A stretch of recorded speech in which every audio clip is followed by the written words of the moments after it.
নমস্কার। আজ তোমাদের গণিত প্রকাশ বইয়ের ভেদ অধ্যায়টির কোষে দেখি 13-র 8, 9 আর 10-এর দাগের এই তিনটি অঙ্ক এখানে কোষে বুঝিয়ে দেব। এর আগের ভিডিওতে এই অধ্যায়ের বাকি অঙ্কগুলো করে দেখিয়েছিলাম, সেগুলি অবশ্যই তোমরা দেখে নেবে। তাহলে আজকে 8-এর দাগ থেকে শুরু করব।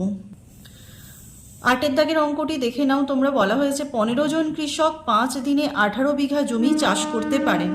ভেদ তত্ত্ব প্রয়োগ করে 10 জন কৃষক 12 বিঘা জমি কত দিনে চাষ করতে পারবেন তা নির্ণয় করি। তাহলে এখানে তিনটে চলরাশি দেয়া হচ্ছে, একটা হচ্ছে কৃষকের সংখ্যা, একটি দিন সংখ্যা আর একটি জমির পরিমাপ। আর উত্তর চাওয়া হয়েছে কি দিন সংখ্যা। তাহলে 8-এর দাগের অঙ্কটা শুরু করছি। ধরে নেব যে ধরি দিন সংখ্যা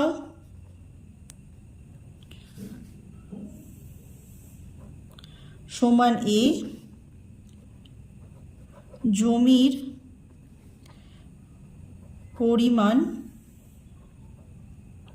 সমান বি এবং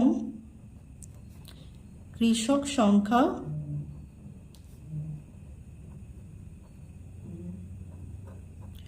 সমান সি। যেহেতু দিন সংখ্যা উত্তর চেয়েছে, একবার দিন সংখ্যার সঙ্গে জমির পরিমাণের কি সম্পর্ক জেনে নেব, আর একবার দিন সংখ্যার সঙ্গে কৃষকের সংখ্যার সম্পর্কটা আমরা জেনে নেব। তাহলে লিখব প্রথমে যে কৃষক সংখ্যাকে স্থির রেখে এই দুটির মধ্যে তুলনা করব। কৃষকের সংখ্যা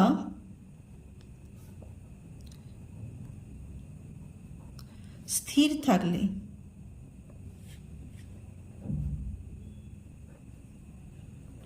কৃষকের সংখ্যা স্থির যদি রাখি কি হবে, বেশি দিনে বেশি পরিমাণ জমি চাষ করা যাবে, কম দিনে কম পরিমাণ জমি চাষ করা যাবে। তাহলে দিন সংখ্যা আর জমির পরিমাণ সরল ভেদে থাকবে।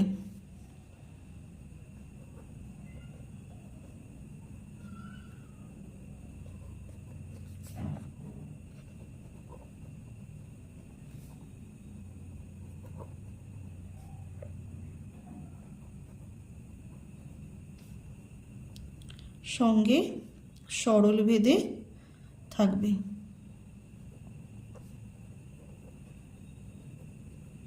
তাহলে সেটা লিখে নেব কি, দিন সংখ্যা এ ভ্যারিজাইজ বি।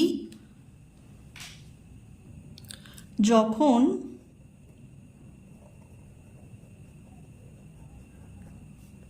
সি ধ্রুবক, যে আবার জমির পরিমাণ স্থির থাকলে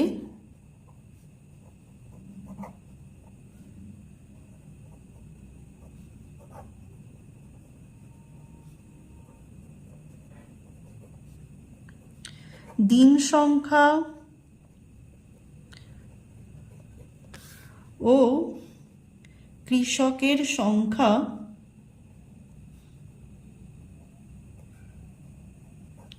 তাহলে কি সম্পর্কে থাকবে, যদি জমির পরিমাণ স্থির রাখি তাহলে যদি কৃষক সংখ্যা বেশি হয় সেই জমি চাষ করতে কি কম দিন লাগবে, আবার কৃষক সংখ্যা যদি কম হয় সেই পরিমাণ জমি চাষ করতে বেশি দিন লাগবে।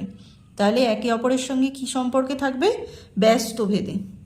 সেটাই লিখে নেব, সংখ্যা ব্যস্ত ভেদে থাকবে। অতএব এ ভ্যারিজাইজ 1/c যখন বি ধ্রুবক। তোমরা যেই উত্তরটা চাওয়া হবে, এখানে উত্তর চেয়েছে এ দিন সংখ্যা, সেটার সঙ্গে কিন্তু বাকি দুটোর তুলনা করা হয়েছে, ভালো করে এটা বুঝে নেবে। এবারে এ ভ্যারিজাইজ বি, এ ভ্যারিজাইজ 1/c, আমরা যৌগিক ভেদের উপপাদ্য থেকে তাহলে কি পাবো, এ ভ্যারিজাইজ বি ইন্টু 1/c বা এ ভ্যারিজাইজ b/c।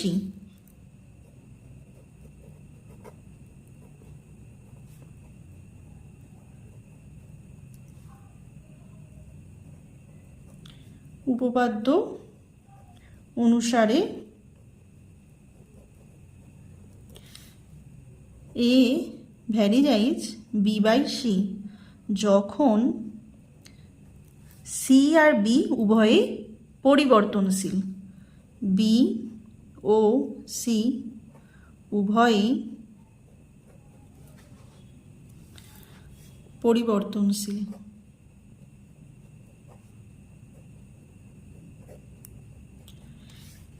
এখান থেকে কি পেয়ে যাব? তোমরা জানো যে ভ্যারিজাইজ চিহ্ন থেকে সমান চিহ্ন আনতে গেলে একটা ধ্রুবক আনতে হয়। তাহলে এ সমান আনলাম, সঙ্গে সঙ্গে একটা ধ্রুবক আসলো কে ইন্টু বি বাই সি। পাশে লিখে নেব কে সমান অশূন্য ভেদ ধ্রুবক। এটা ধরো 1 নম্বর সমীকরণ। এবারে বইয়ে প্রথমে কিসের মান দেওয়া আছে তোমরা বইটা দেখে নাও। আমি বলছি, প্রথমে দেওয়া আছে দিন সংখ্যা এ সমান 5 দিন, অর্থাৎ এ এর মান 5। আর দেওয়া আছে জমির পরিমাণ, মানে জমির পরিমাণ এখানে ধরা হয়েছিল বি সমান 18, আর কৃষকের সংখ্যা সি সমান 15। এটা এই 1 নম্বর সমীকরণে বসিয়ে নেব। তাহলে 1 নম্বর সমীকরণে বসিয়ে পাই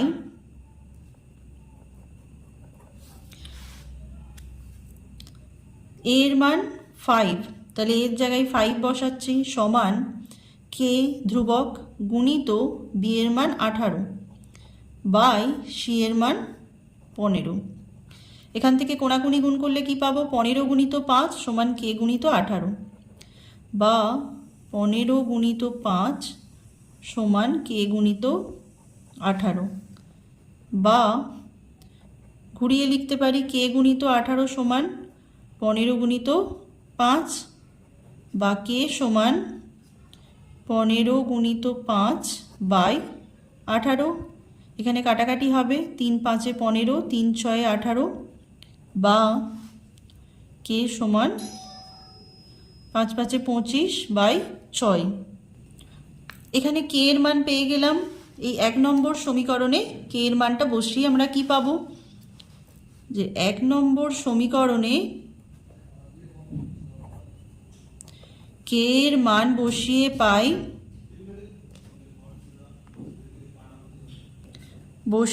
পাই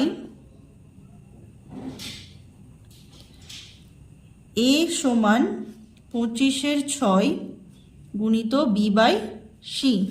এখানে কে এর মান পেয়ে গেলাম। তাহলে এবারে দ্বিতীয় ক্ষেত্রে আমার উত্তর চেয়েছে কার মান? এ অর্থাৎ দিন সংখ্যা, আর বি এর মান দেওয়া আছে কত? 12, আর সি এর মান দেওয়া আছে 10।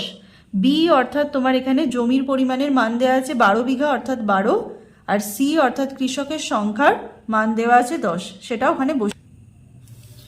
তাহলে বি সমান 12, সি সমান 10। সমীকরণটা কি পেয়েছিলাম?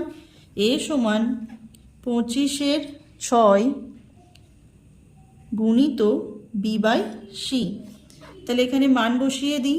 এ সমান 25/6 গুণিত বি এর মান 12, সি এর মান 10, 6 2 12, 2 5 10, 5 5 25, বা এ সমান 5। তাহলে এখানে অতএব উত্তর কি লিখে নেব? যে 10 জন কৃষক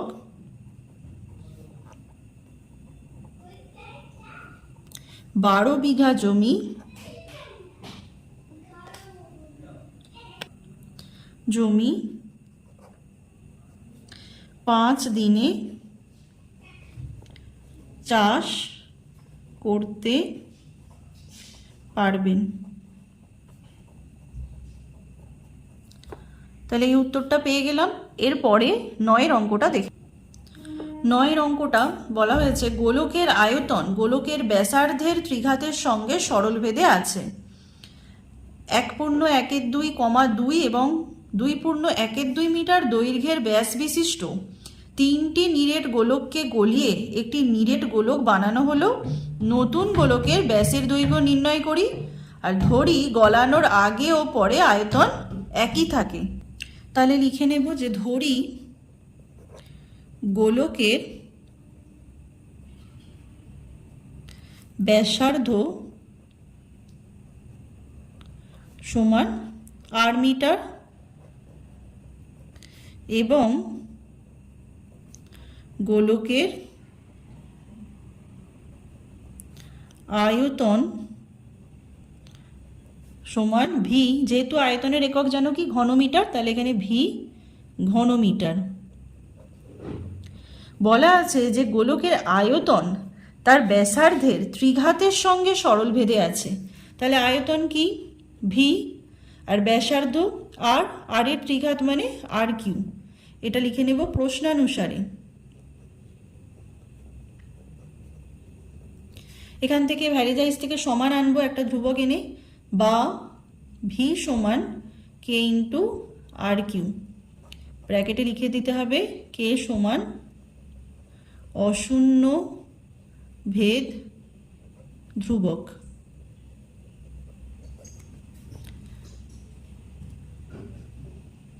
এবারে এখানে তিনটি গোলকের ব্যাস দেওয়া আছে। তিনটি গোলকের ব্যাস দেওয়া আছে কত? লিখে নেব সেটা। তিনটি গোলকের ব্যাস যথাক্রমে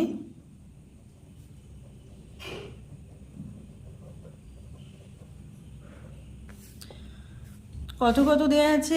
1.1/2 মিটার, বা এটা পূর্ণ ভাঙলে 2 3, বা পাবো 3/2 মিটার, কমা 2 মিটার, এবং 2.1/2 বা পূর্ণ ভাঙলে পাবো 5/2 মিটার।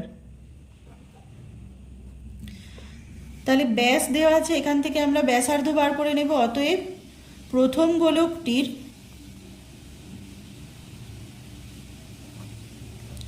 ব্যাসার্ধ সমান, ব্যাস আছে 3/2, ব্যাস থেকে ব্যাসার্ধ কি করে পাওয়া যায়? 2 দিয়ে ভাগ করলে। তাহলে 3/2 গুণিত 1/2 সমান 3/4 মিটার। আবার একইভাবে দ্বিতীয় গোলকটির ব্যাসার্ধ 2, তাহলে 2/2 সমান 1 মিটার। আর তৃতীয় গোলকটির ব্যাসার্ধ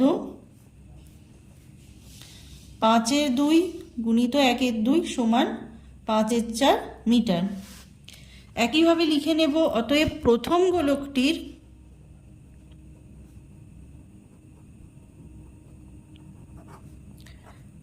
আয়তন সমান,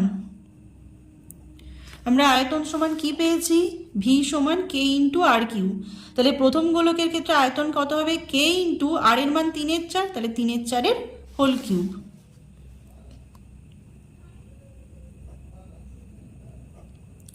ঘন মিটার। একইভাবে দ্বিতীয় গোলকটির আয়তন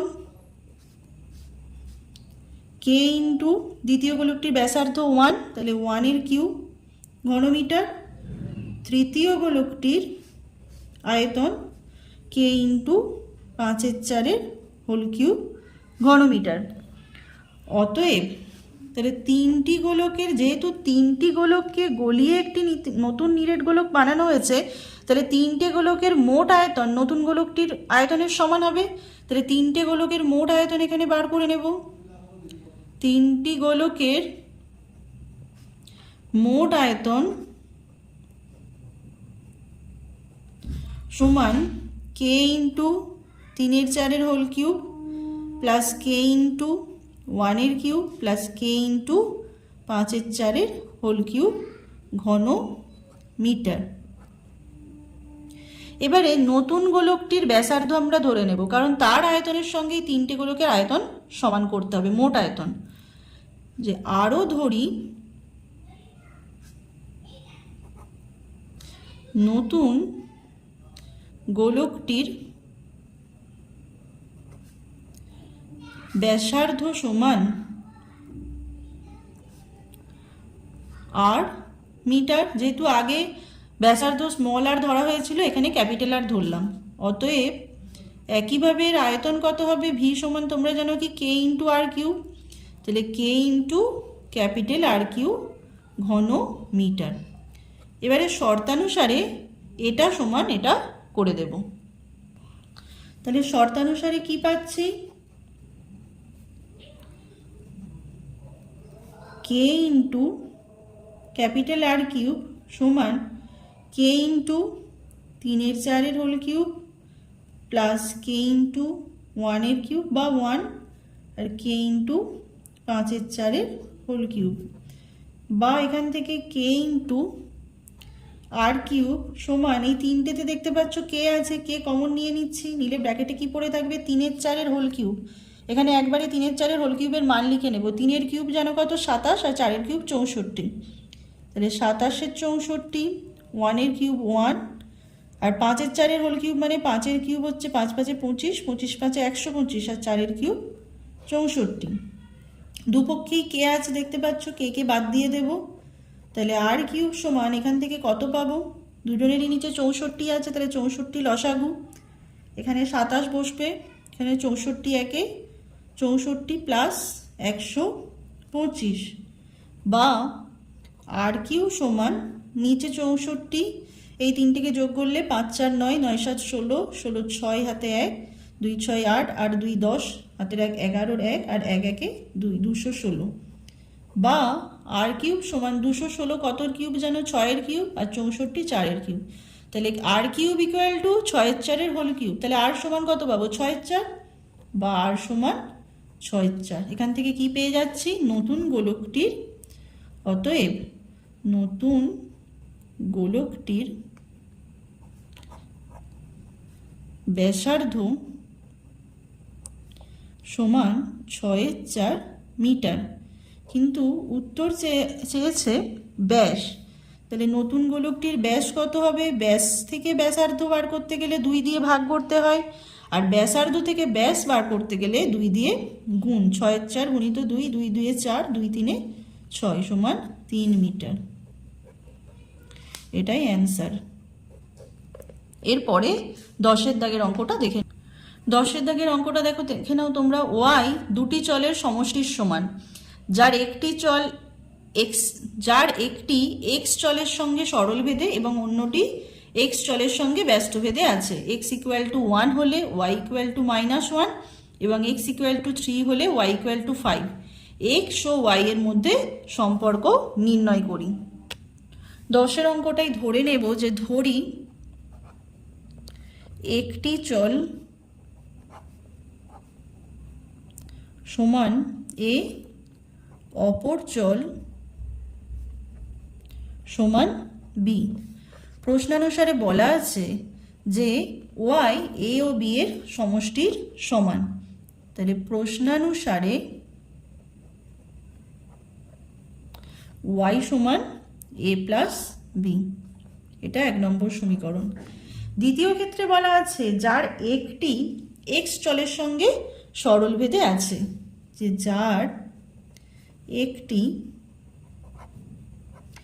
এক্স চলের সঙ্গে সরলভেদে আছে, তাহলে এ যদি এক্স চলের সঙ্গে সরলভেদে থাকে আমরা কি লিখতে পারি, এ ভ্যারিজাইজ এক্স, বা এ সমান k1 এক্স, ব্র্যাকেটে লিখব k1 সমান অশূন্য ভেদ ধ্রুবক। এই কথাটা কিন্তু প্রতিবারে লিখতে হবে। একইভাবে অপরটি এক্স চলের সঙ্গে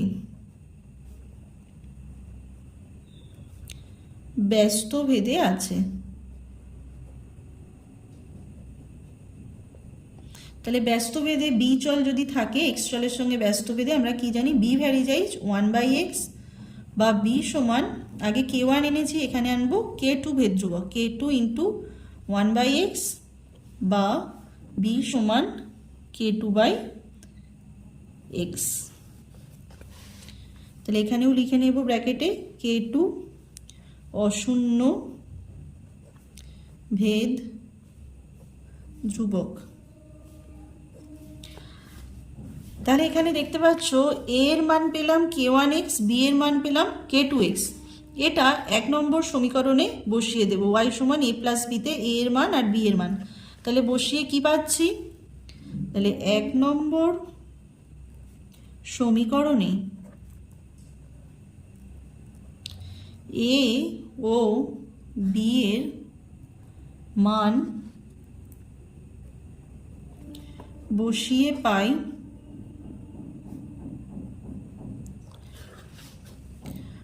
y সমান k1x প্লাস k2/x। এবারে প্রথম ক্ষেত্রে y এর মান আর x এর মান কি দেওয়া আছে লিখে নেব, যে প্রথম ক্ষেত্রে x সমান 1 আর y সমান -1, তখন এই মান দুটো আমরা এই সমীকরণটাই বসিয়ে কি পাই দেখে নেব। তাহলে y এর মান -1, তাহলে -1 সমান k1 ইন্টু x এর মান 1 বা k2/x এর মান 1, বা -1 সমান k1 প্লাস k2, বা এটাকে সামনে নিয়ে চলে আসবো k1 প্লাস k2 সমান -1, এটাকে দেব 2 নম্বর সমীকরণ। একইভাবে দ্বিতীয় ক্ষেত্রে মান দেওয়া আছে x সমান 3 আর y সমান 5, তাহলে x এর মান 3 বসিয়ে দিচ্ছি এই সমীকরণটাতে আর y এর মান 5, তাহলে 5 সমান k1 into 3 plus k2 into 3। এখান থেকে কি পাবো, 5 equal to 3 k1 plus k2/3, তাহলে 5 ইকুয়াল টু এখানে 3 লসাগু হলে 3 3 9, k1 প্লাস k2 কোনাগুনি গুণ করলে কি পাবো 9k1 প্লাস k2 সমান 3 5 15, এটাকে দেব 3 নম্বর সমীকরণ। এই 2 নম্বর সমীকরণ আর 3 নম্বর সমীকরণের আমি এখানে সমাধান করব, আমি এখানে অপনয়ন পদ্ধতিতে সমাধান করে দেখাবো। তাহলে লিখব সেটাই, যে 2 নম্বর ও 3 নম্বর সমীকরণের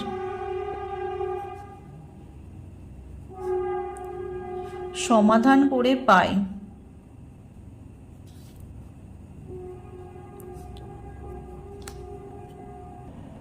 এখানে তাহলে সমীকরণ দুটো লিখে নেব। আমার ছিল k1 plus k2 equal to -1 আর 9k1 plus k2 equal to 15।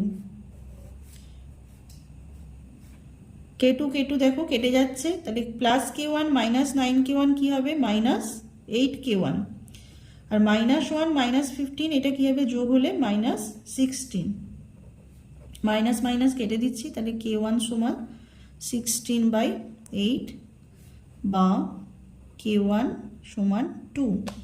এবারে k1 এর মানটা আমি একটা সমীকরণে বসিয়ে দেবো, এখানে লিখছি k1 এর মান 2 নম্বর সমীকরণে বসিয়ে পাই।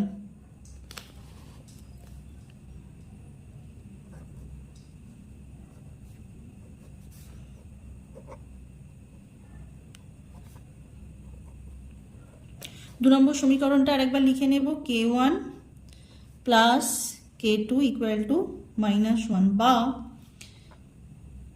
k1 এর মান 2 প্লাস k2 ইকুয়াল টু -1 বা k2 সমান +2 এদিকে গেলে -2 আর -1 ছিল আগে থেকেই, বা k2 সমান -3। এখানে k1 k2 মান বার করা হলো, কিন্তু উত্তর তোমাদের চেয়েছে যে x আর y এর মধ্যে সম্পর্ক নির্ণয় করি। তাহলে অঙ্কটা করার সময় আমরা যে সমীকরণটা পেয়েছিলাম y সমান k1x প্লাস k2/x, এই সমীকরণে k1 আর k2 মান বসিয়ে দেব। তাহলে y সমান k1 এর মান 2 ইন্টু এক্স প্লাস k2 মান পেলাম -3/x, বা y সমান 2x প্লাসে মাইনাসে -3/x। তাহলে এটি x y এর মধ্যে সম্পর্ক। এর পরের ভিডিওতে এই অধ্যায়ের বাকি অঙ্কগুলো কষে তোমাদের বুঝিয়ে দেব। ধন্যবাদ।